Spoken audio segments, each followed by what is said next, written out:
तुझा विसर न व्हावा. आयुष्यभर हे भगवंता तुझा विसर मला कधी होऊ देऊ नको. दानच जर द्यायचंय ना, हे दान मला दे.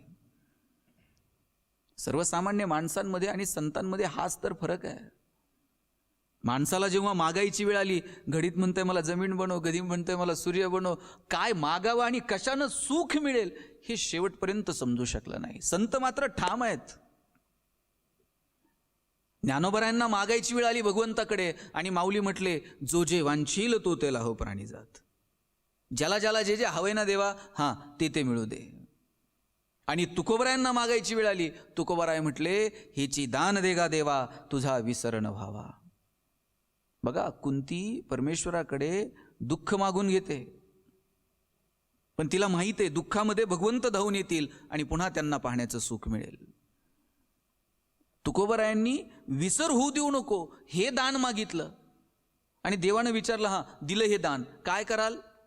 गुण गायीना आवडी, हेची माझी सर्व जोडी. आयुष्यभर देवा मी तुझं गुणगान गात राहील. देवानं विचारलं, या बदल्यात तुला काय हवंय? न लगे मुक्ती धन संपदा, संत संग देई सदा.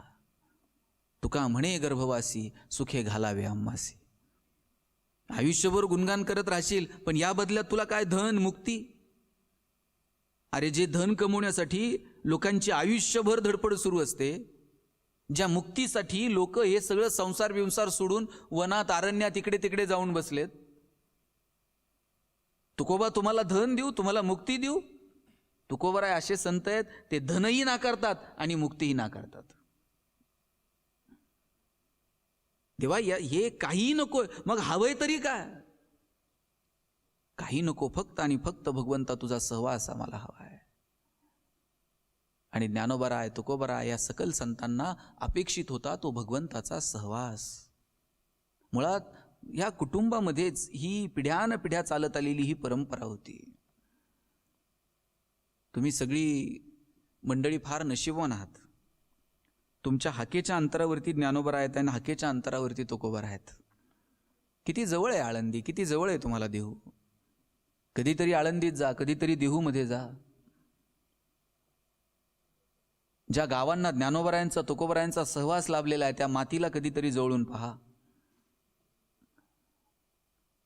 आणि तुकोबरायांपर्यंत हा भक्तीचा पिंड आला, त्याचं कारण जर काय असेल तर तुकोबराय सांगतात, माझ्या वडिलांची मिरा शिगा मिरवीन, तुझी चरण सेवा पांडुरंगा. देवा तुझ्या चरणाची सेवा करण्याचं भाग्य आम्हाला मिळालं, ही आमच्या आईवडिलांची पुण्याई आहे. आपण जर थोडंसं मागे वळून बघितलं तर आपल्या लक्षात येईल, तुकोबरायांचे मागे जर गेलं तर 8वे पुरुष विश्वंभर बुवा आहेत. आणि त्यांच्या घरामध्ये सातत्यानं पांडुरंगाची पूजा अर्चा आहे, सातत्यानं पंढरपूरची वारी आहे. नेहमी ते पंढरपूरला दर्शनाला जातात, दर्शन घेतात, पुन्हा देहूमध्ये येतात. आयुष्यात कधी कधी वारी चुकवली नाही. आणि विश्वंभर बुवा आता म्हातारे होत होते. पंढरपूरला एवढ्या लांब, आज जशा सुविधा आहेत, आत्ता तुम्ही गाडीत बसला की थेट पंढरपूरला 4-5 तासात. पूर्वी ही सुविधा नव्हती, निघायचं म्हणजे पायी निघायचं. आणि आता वयोमानानुसार चालणं शक्य होत नाही, पंढरपुरात जाणं होईल की नाही, देवाचं दर्शन घडेल की नाही, म्हणून अस्वस्थ आहेत विश्वंभर बुवा. आणि त्याच विश्वंभर बुवांना साक्षात्कार झाला. त्यांना स्वप्न पडलं. स्वप्नामध्ये पांडुरंगानं दर्शन दिलं आणि सांगितलं, विश्वंभर बुवा आता तुम्हाला पंढरपूरला यायची गरज नाही, मीच तुमच्या तिथे येतो. आणि तिथे आमराईमध्ये पांडुरंगाची मूर्ती सापडली. तिथे विश्वंभर बुवांनी प्राणप्रतिष्ठा केली आणि साक्षात पंढरीहून परमात्मा पांडुरंग देहूमध्ये येऊन नांदू लागले. बघा, आपली भक्ती अशी असली पाहिजे, भगवंताला वाटलं पाहिजे की चला तुला यायला वेळ नाही ना, मी तुला येऊन भेटेल, मी तुला तुझ्या तिथे येऊन दर्शन देईल. इतकी भक्ती श्रेष्ठ असली पाहिजे. या विश्वंभर बुवांच्या पोटी 2 मुलं जन्माला आली, एक हरी आणि एक मुकुंद. मगाशी जसं म्हटलं की तुमच्या सगळ्यांच्या स्ट्रेंथ वेगळ्या आहेत, तुमची बलस्थानी वेगळी आहेत. भक्तीचा पिंड कुटुंबामध्ये आहेच, पण हरी आणि मुकुंद यांना मात्र शौर्य गाजवायचं होतं. राजाच्या दरबारामध्ये त्यांनी काम स्वीकारलं. त्या काळामध्ये युद्ध सातत्यानं सुरू होती आणि एका युद्धामध्ये हरी आणि मुकुंद सहभागी झाले आणि त्यात क्षात्रधर्म निभवताना दोघंही धारातीर्थी पडले. त्यावेळेस मुकुंदाची पत्नी ही सती गेली. अनेक अनिष्ट चालीरीती होत्या. संतांनी या चालीरीतींच्या विरोधातच आवाज उठवला. अलीकडच्या काळात अगदी अनेक समाजसुधारकांनी या चालीरीतींच्या विरोधामध्ये आवाज उठवला. आज इथं अनेक स्त्रिया आहेत, अनेक मुली आहेत. तुम्ही विचार करा, काय काय अनिष्ट प्रथा आणि परंपरांमधून आपल्या मागच्या पिढ्या गेल्यात. नवरा गेल्यानंतर त्या स्त्रीला त्याच्या पाठीमागे सती जावं लागत होतं. साधं भाजी करताना अंगावरती तेल उडलं तरी वेदना होतात, आणि त्या चितेमध्ये उडी मारून आपण सती जाणं, काय परंपरा होत्या. विश्वंभर बुवांची 2 मुलं हरी आणि मुकुंद हे जेव्हा धारातीर्थी पडले तेव्हा मुकुंदाची पत्नी सती गेली. हरीची पत्नी गरोदर असल्यामुळे ती सती गेली नाही. हरीच्या पोटी मुलगा जन्माला आला, त्याचं नाव ठेवलं विठोबा. त्यांच्या पोटी पुढे एक मूल जन्माला आलं, त्याचं नाव पदाजी. पदाजीच्या पोटी जन्माला आला शंकर. त्याच्या पुढे जो प्रवास झाला तो कन्हैया, बोलोबा. आणि बोलोबांचं लग्न झालं कनकाईसोबत. बोलोबा आणि कनकाई यांच्या पोटी 3 मुलं जन्माला आली. एकाचं नाव सावजी, एकाचं नाव तुकाराम आणि एक कान्होबा. तुकाराम महाराजांचे 2 भाऊ आहेत, एक सावजी आहे आणि एक कान्होबा आहेत. आणि विश्वंभर बुवांपासून ही जी भक्तीची परंपरा चालत आली ती तुकोबारायांपर्यंत चालत आली. मला सांगायचं काय माहिती आहे की कोणताही पिंड हा त्या कुटुंबामध्ये जोपासला जातो. जसा तुकोबारायांच्या कुटुंबामध्ये हा भक्तीचा पिंड जोपासला गेला. आणि मग मात्र या कुटुंबात जन्माला आलेल्या तुकोबारायांनी साक्षात 5वा वेद गाथेच्या माध्यमातून तुमच्या माझ्यासमोर मांडलेला आपल्याला पाहायला मिळतं. विश्वंभर बुवांनी पंढरीच्या पांडुरंगाला दिहूत यायला भाग पाडलं, कारण मनोभावे त्यांनी आयुष्यभर त्या पांडुरंगाची सेवा केली. ती सेवा त्या कुळामध्ये सातत्यानं चालत आली आणि अगदी ती तुकाराम महाराजांपर्यंत चालत आली.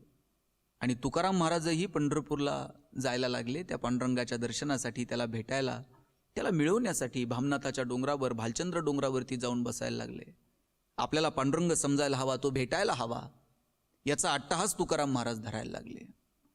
मला एक कळत नाही की काय असं पंढरीच्या पांडुरंगाचं महात्म्य हो. विश्वंभर बुवा आयुष्यभर पंढरीची वारी करत राहिले. पुढे त्यांच्या कुटुंबामध्ये ती सातत्यानं चालत राहिली. नंतरच्या काळात ज्ञानोबाराय, तुकोबाराय, सकल संतांना त्या पांडुरंगानं वेड लावलं. नामदेवरायांची पत्नी तर राजाई रुक्मिणी आईसाहेबांना सांगते, तुझ्या नवऱ्याला सांग बाई, असं काय वेड लावलंय तू माझ्या नवऱ्याला. या सगळ्या संतांना पांडुरंगाचं वेड लागलं. काय आहे असं पंढरपुरात? पोरांनो, तुम्ही कधी गेलायत पंढरपूरला? आयुष्यात कधीतरी एकदा पंढरपूरची वारी केली पाहिजे. आणि कोण कोण गेले वारीला माहिती आहे तुम्हाला? मला तुम्हाला सांगायला आवडेल, ही सगळ्यात पहिल्यांदा ही वारी जर कुणी केली असेल, मगाशी जनाबाईंचा एक अभंग आपण सगळ्यांनी काल पाहिला. जनाबाई सांगतायत की निवृत्ती महाराजांना पांडुरंगानं असं खांद्यावरती घेतलेलं आहे. पहिली वारी जर कुणी केली असेल तर ती साक्षात शंकर भगवानानं वारी केलेली आहे. आजही तुम्ही पंढरपूरला गेलात, युगे न युगे तुम्हाला दर्शन देण्यासाठी तो विटेवरती उभा आहे. ज्या पंढरपूरची वारी अगदी आत्ताच्या पिढीपर्यंत तुम्ही मी करत आहोत, त्या वारीची सुरुवात साक्षात शिवशंकरानं केलेली आपल्याला पाहायला मिळते.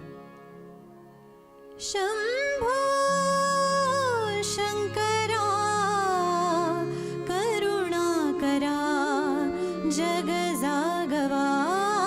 शंभो शंकरा करुणा करा जग जागवा. शंभो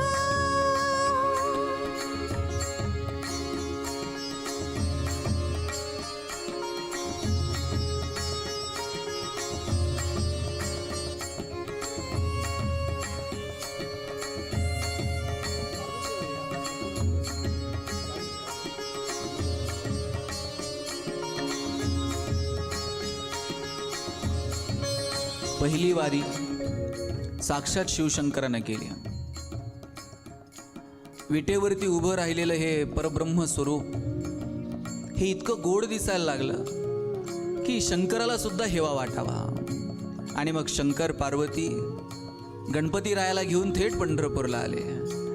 आणि शिवजींना पाहिल्यानंतर पांडुरंगाला एवढा आनंद झाला की शिवजींना उचलून घेतला आपल्या मस्तकावरती. आजही तुम्ही पंढरपूरला जा, तुम्हाला विठ्ठलाच्या डोक्यावरती साक्षात शिवजी विराजमान असलेला आपल्याला पाहायला मिळेल.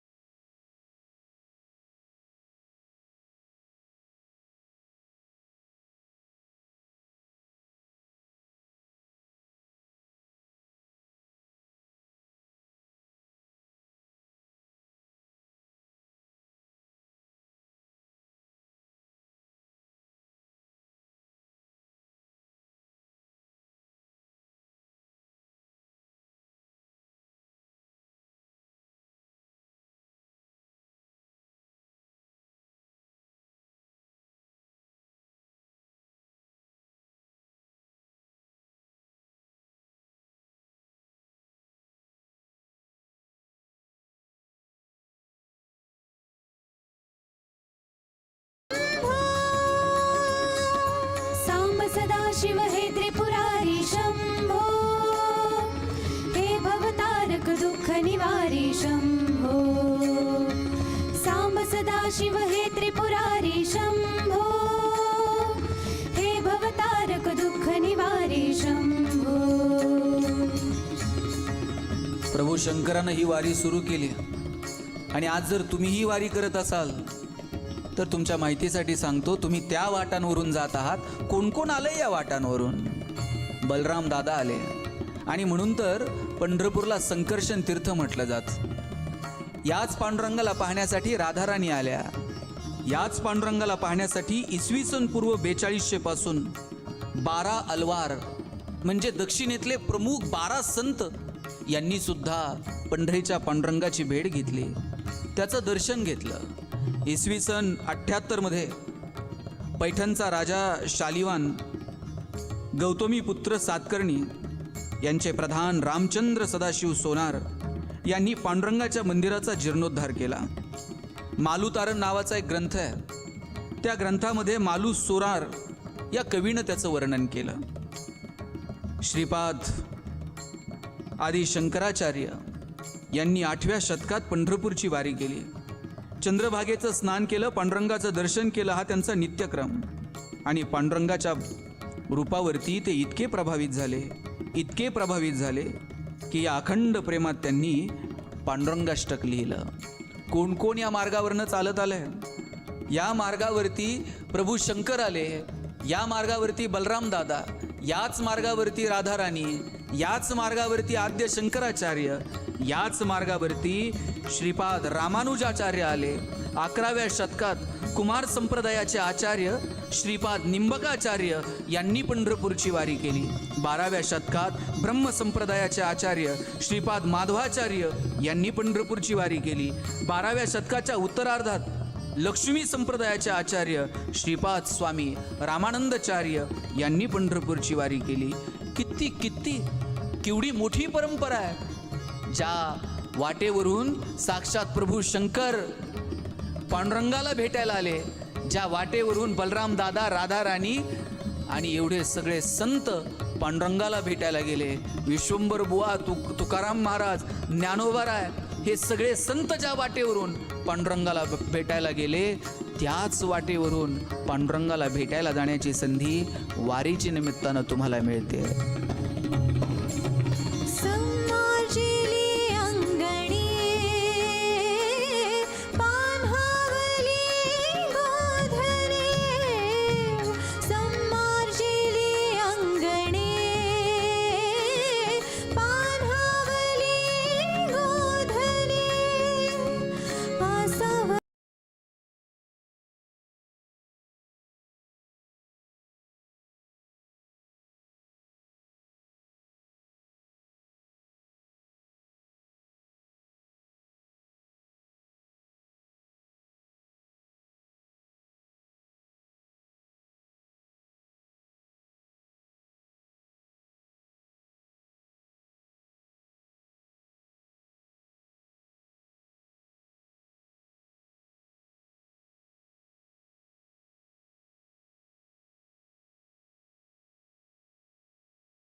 भगवान शंकराला सुद्धा असं वाटतं की आपण पांडुरंगाच्या दर्शनाला जावं लागतं. पुराणातल्या काही कथा जर तुम्ही ऐकल्या असतील, वाचल्या असतील, तर तुमच्या लक्षात येईल की प्रभू रामचंद्र युद्धाच्या अगोदर जर कुणाची साधना करतात, कुणाची तपश्चर्या करतात, कुणाच्या समोर विनम्र भावाने जर अभिवादन करतात, तर ते भगवान शंकराच्या. युद्धाच्या अगोदर त्या वाळूमध्ये लिंग निर्माण करतात आणि तेच आजचं रामेश्वर. आणि साक्षात भगवान शंकर जर कुणाचं नामस्मरण करत असतील आत्ता, तर असं सांगतात की ते प्रभू रामाचं नामस्मरण करतात. जीव आणि शिव एकमेकांपेक्षा भिन्न नाहीत. राम आणि शिव एकमेकांपेक्षा विभिन्न नाहीत. हाच संदेश आपल्याला पुराणातल्या अनेक कथांमधून पाहायला मिळतो. भगवान शंकर असं रामायण पठन करतात, वाचतात. तिथे देव आले, दानव आले आणि मानव आले. आणि त्यांनी शंकराला विचारलं की देवा, आपण काय वाचताय? तुम्ही कथा समजून घ्या. कथा असं सांगते की तिथे 1,00,000 श्लोक होते. आणि मग देव, दानव आणि मानव यांनी सगळ्यांनी विचारलं, हे सगळं तुम्हीच वाचताय, जरा आम्हाला पण थोडं थोडं द्या. आणि भगवान शंकरानं हे सगळं वाटून दिलं. 1 कोटी श्लोकांपैकी 33 लाख देवांना दिले, 33 लाख दानवांना दिले, 33 लाख मानवांना दिले. खाली किती राहिले आता? तुमचं लक्ष आहे का? किती राहिले? 1 कोटीतनं 33 लाख देवांना, 33 लाख दानवांना, 33 लाख मानवांना. आता खाली किती राहिले? 1 लाख. आता 1 लाखांपैकी मग दानव म्हणले, देवा ते तर कशाला ठेवताय, ते पण जरा समान वाटून टाका. 33,000 दानवांना, 33,000 मानवांना, 33,000 देवांना. खाली किती राहिले?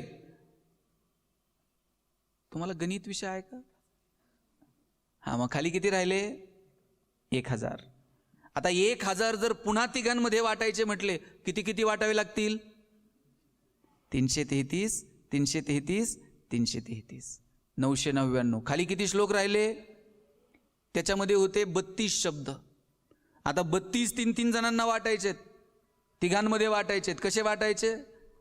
32 जी अक्षर आहेत ती 32 अक्षर सुद्धा वाटायचं ठरलं. मग 10 दिले देवांना, 10 दिले दानवांना आणि 10 दिले मानवांना. तरीही लोकांचं समाधान नाही. आता 10 वाटले तर देवाकडे 2च अक्षर राहिलेत. पण आता 2 काय तिघात वाटता यायचे नाही. सगळेजण मागं फिरले. देवांच्या डोक्यात आलं, हे दानव आणि मानव जायच्यात आपण गेलं तर. मानवाच्याही डोक्यात आलं, देव आणि दानव जायच्यात आपण गेलं तर. आणि दानव म्हटले, या दोघांच्या आधी आपण गेलं तर. आणि भगवान शंकर बसलेलेत आणि तिघं परत येताना दिसले. जसे परत येताना दिसले तसं भगवान शंकरांना असा त्रिशूळाला हात लावला. हे म्हणले, बाबा तू काय चिडू बिडू नको, तिसरा डोळा बिळा काय उघडू नको. आम्ही काय तुझ्याकडे जे आहे ते काय मागायला आलेलो नाहीये. फक्त आम्हाला सांग, तुझ्याकडे जी काही 2 अक्षरं शिल्लक राहिली आहेत ती कोणती आहेत? आणि तेव्हा भगवंतानं सांगितलं, प्रभू शंकरानं सांगितलं, माझ्याकडं 2च अक्षरं उरली आहेत आणि ती म्हणजे राम. भगवान शंकर सुद्धा रामाचं नामस्मरण करतात. जेव्हा समुद्र मंथनातून विष बाहेर आलं, ते विष कुणी प्राशन करावं? प्रभू शंकरानं ते विष प्राशन केलं. आणि तो कंठ, तो दाह संपवावा यासाठी कंठी राम विराजमान झाले. सांगायचं काय माहिती आहे का? प्रत्येकामध्ये ते तत्व आहे, ईश्वरीय तत्व आहे. तो एकमेकांपेक्षा वेगळा नाहीच आहे. फक्त तो समजून घेण्याची ताकद माणूस म्हणून आपल्यामध्ये असली पाहिजे. मी सांगत होतो की प्रभू शंकरानं वारी केली, बलराम राधाराणी आले. इतिहासामध्ये असा उल्लेख आढळतो, रामचंद्र सदाशिव सोनार यांनी पंढरपूरच्या मंदिराचा जीर्णोद्धार केला. आता पहा, आता तर अलीकडच्या काळात जर तुम्ही गेला असाल तर खूप सुंदर मंदिर आता पाहायला मिळतं तुम्हाला. म्हणजे पुरातन काळात जसं मंदिर होतं तसं मंदिर आता जसंच्या तसं उभं करण्याचा प्रयत्न देवस्थाननं केला आहे. अनेक ग्रामीण भागातली, खेड्यापाड्यातली माणसं जातात तिथे, त्या मंदिराला मदत करतात.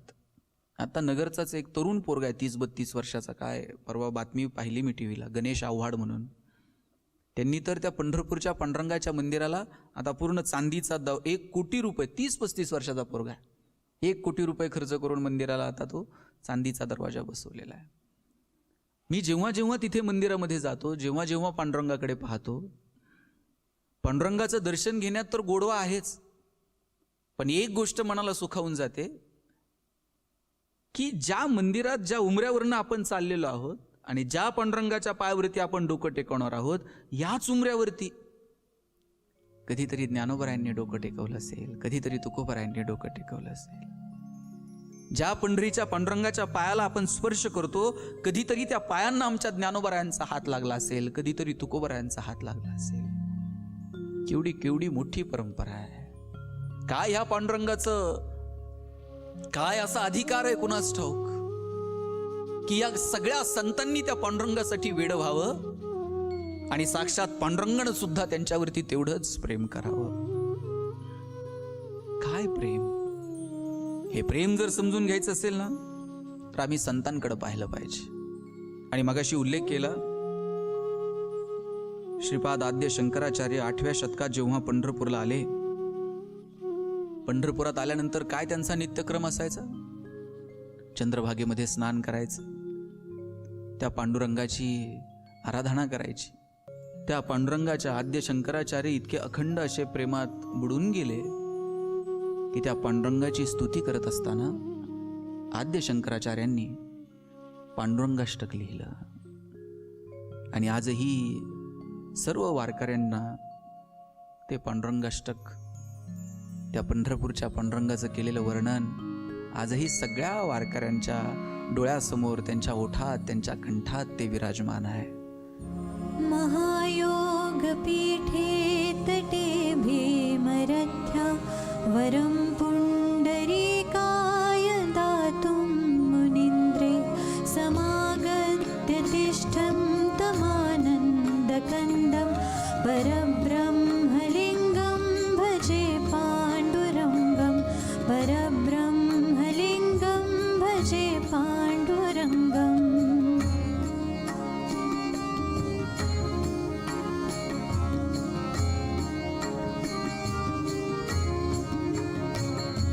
तटीद्वाससं नीलमेघावभासं रमामन्दिरं सुन्दरं चित्प्रकाशं वरं त्विष्टकायां समन्यस्तपादं परब्रह्मलिङ्गं भजे पाण्डुरङ्गं, परब्रह्मलिङ्गं भजे पाण्डुरङ्गम्.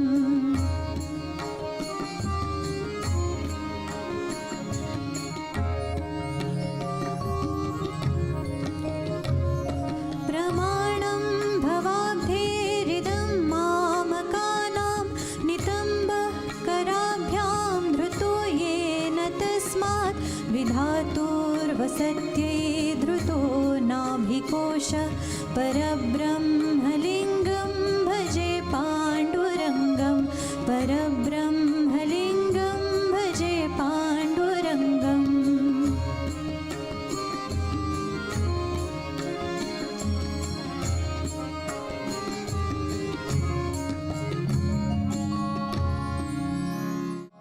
आपण सगळेजण तीर्थयात्रेला जातो, पण तीर्थयात्रा ही केवळ तिथं जाऊन तीर्थस्नान करण्यापुरती मर्यादित नसायला हवी. संत साहित्यातून आपल्या वाटा प्रकाशमान होतील का? तुकाराम महाराज जर सांगतात, तीर्था जाऊन काय तू केले, चर्म प्राक्षलेले वरीवरी. तीर्थयात्रेला जाऊन तू नेमकं केलं काय? फक्त वरवर तू स्नान करून आलाय, पण तुझ्या अंतर्मनाचं काय? तीर्थे धोंडा पाणी देव रोकडा सज्जनी. तीर्थयात्रेला जाऊन तो तुला देव असा विकत घेता येणार नाही, त्याच्यासाठी तो अंतर्मनात भाव असायला हवा. मला हेवा वाटतो तुकाराम महाराजांचा. मुलांना तुम्ही तुकाराम महाराजांच्या काही कथा वाचल्या पाहिजेत, अभ्यासल्या पाहिजेत, आणि त्याही पुढे जाऊन तुकोबरायांची गाथा तुम्ही अभ्यासली पाहिजे. तुकोबराय हे अंधश्रद्धेला जरासाही थारा देत नाहीत. विज्ञानवादी संत आहेत, विज्ञानाची भाषा बोलतात, विज्ञानाच्या कितीतरी पुढे जाऊन समाज परिवर्तनासाठी अपेक्षित पावलं उचलताना पाहायला मिळतात. शेकडो वर्षापूर्वी तुकोबरायांनी सांगितलं. 900 कन्या पुत्र होती, का करावे लागे पती. नवसानं जर मुलं बाळ होत असती तर पती करायची गरज काय. संत चिकित्सा करतात, अंधश्रद्धेला थारा देत नाहीत. आणि मुळात तुकोबरायांचं मोठेपण काय माहिती, वैराग्य आम्ही सांगतो, पण वैराग्य जगणारी माणसं संतत्वाला पोहोचली ती तुकोबरायांसारखी. तुकोबराय वैराग्य फक्त सांगत नाही, ते जगतात. पिढ्यान पिढ्या चालत आलेली महाजनकीची सगळी कागदपत्र तुकोबरायांनी इंद्रायणीच्या डोहात नेऊन बुडून टाकली. तुकोबराय हे श्रीमंत संत आहेत, पिढ्यान पिढ्या घरामध्ये महाजनकी आहे, व्यवसाय आहे, आणि तरी सुद्धा दुष्काळाच्या परिस्थितीमध्ये लोकांना अन्न नाही खायला, दयनीय अवस्था आहे. साक्षात्कार झाला आणि त्यानंतर तुकोबरायांनी पहिलं काम जर कोणतं केलं असेल तर पिढ्यान पिढ्या चालत आलेली महाजनकीची सगळी कागदपत्र इंद्रायणीच्या डोहात नेऊन बुडून टाकली. आणि इतक्या सहजतेनं बुडवली जितक्या सहजतेनं तुम्ही मी श्वास घेतो. मी तर म्हणतो शेतकऱ्याचं कर्ज माफ करणारं पहिलं गव्हर्नमेंट जर कोण असेल ना, जगद्गुरु तुकाराम महाराज आहेत. त्याचा कुठं फ्लेक्स नाही, त्याचा कुठं बॅनर नाही, काय नाही, सगळं बुडून टाकलं.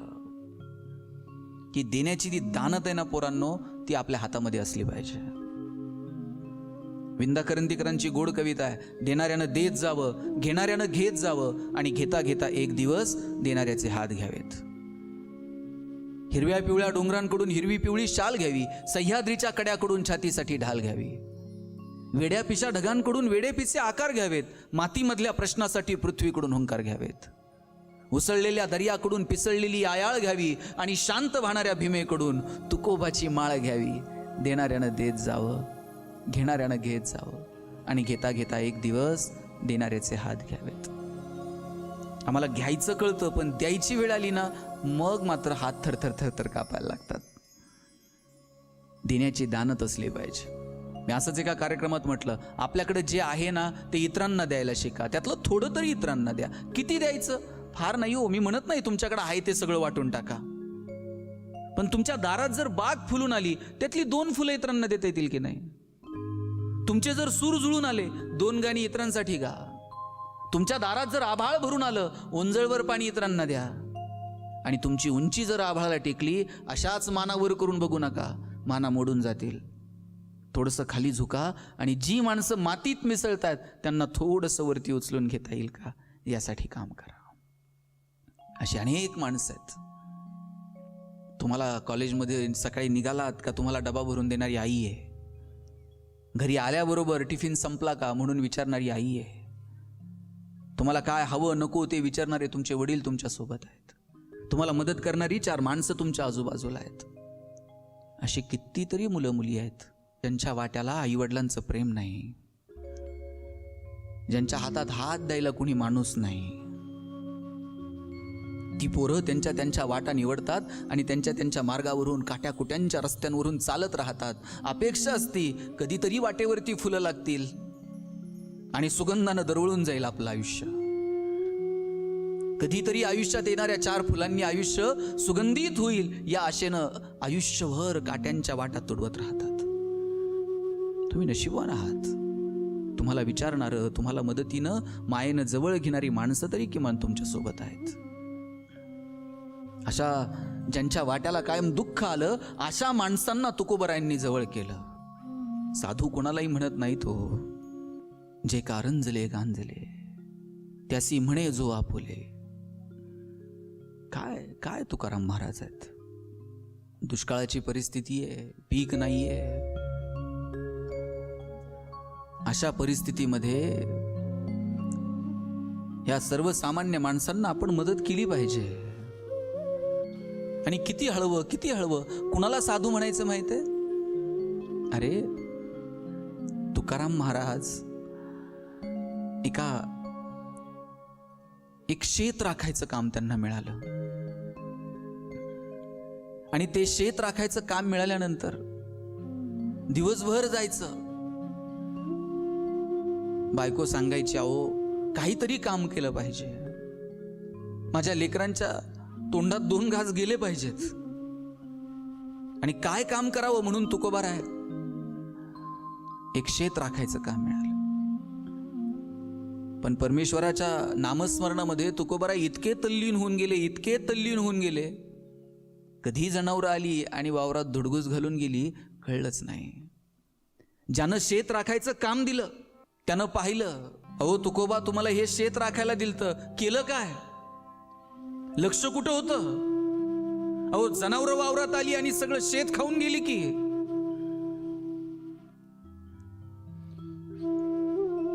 आता माझं झालेलं नुकसान कोण भरून देणार? तुकोबा म्हणले, काळजी करू नका. अहो 4 साखंस खाल्ली असतील जनावरांनी, देणारा देईल की. ते तसलं काय मला सांगू नका, माझं झालेलं नुकसान भरून दिलं पाहिजे. आता तुकोबारायांनी कुठून भरून द्यायचं? काय होतं स्वतःजवळ? आदल्या दिवशी घरामध्ये इकडे तिकडे झालेला सगळा पसारा बघितला आणि तुकोबाराय म्हणले, आवले घर जरा स्वच्छ ठेवावं.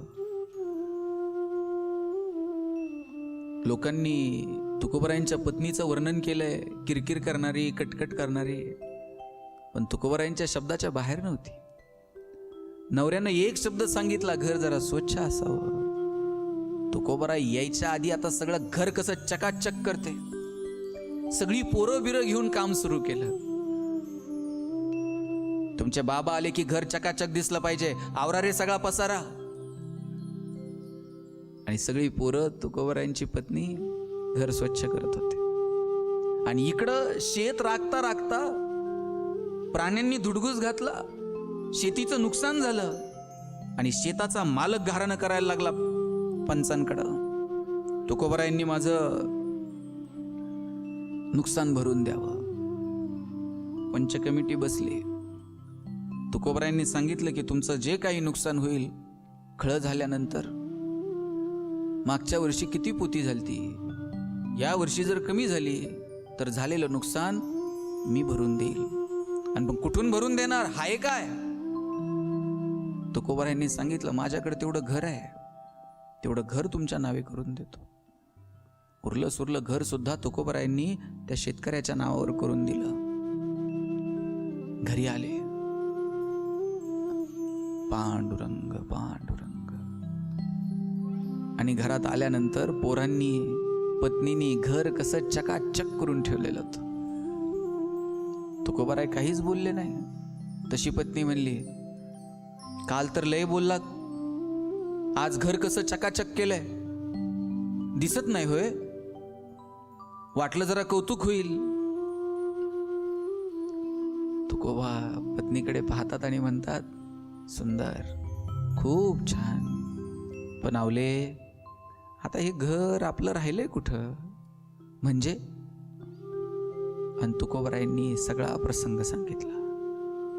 उरलं सुरलं घर सुद्धा नावावर करून टाकलं. हे कळल्यानंतर काय अवस्था झाली असेल तुकोबारायांच्या पत्नीची. आणि पुढे काही दिवसांनी खळं झालं, पोती मोजली तर मागच्या वर्षी जेवढं धान्य झालतं त्याच्यापेक्षा दुप्पट धान्य या वर्षी झालं. शेताचा मालक तुकोबारायांकडे आला, म्हणला, तुकोबा, मागच्या वर्षीपेक्षा धान्य कमी झालं तर भरून द्यायचं ठरलं होतं, मग या वर्षी खळं झालं, मागच्या वर्षीपेक्षा दुप्पट धान्य झाले. तुकोबा म्हणले, मी तुला म्हटलं होतं ना रे, ज्यानं चोच दिली तो दाना देतोच की. तुकोबा, पण हे माझं नाहीये, वरचं जे झालंय ना हे तुमच्या पायगुणानं झालंय. अरे माझा कसला पायगुण, तुझे कष्ट, निसर्गाची साथ. 4 कंस जनावरांनी खाल्ली असतील, पण निसर्गानं एकदा ठरवलं ना कंसात दाना भरायचा, एका दाण्याचे 1000 दाणे होतात. पण हे माझं नाही, घेऊन जा.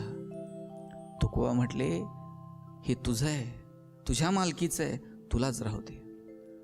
तुकोबराय घराकडे जायला निघाले आणि शेताच्या मालकानं बैलगाड्या भरल्या धान्यानं आणि तुकोबराय घरी पोहोचायच्यात ते सगळं धान्य तुकोबरायांच्या घरी पोहोच केलं. पत्नीला सांगितलं, तुमचा नवरा साधू आहे हो. तुकोबराय सारख्या साधूचे पाय माझ्या शेताला लागले आणि मागच्या खळ्यापेक्षा यावर्षी खळं जास्त झालं. हे सगळं माझं नाही, तुकोबरायांचं आहे. हे तुमचं तुम्हाला राहू द्या.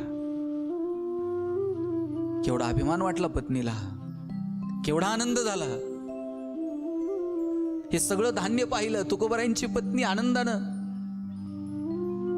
आणि तितक्यात तुकोबराय आले. आवले, ही सगळी पोती तुम्ही शेत राखलं त्याचा मोबदला आहे हा. त्याचा मोबदला तर वेळोवेळी मिळालायच की, पण हे आपलं नाही. ज्यांच्याकडं खायला दाना नाही त्यांच्यामध्ये वाटून टाका.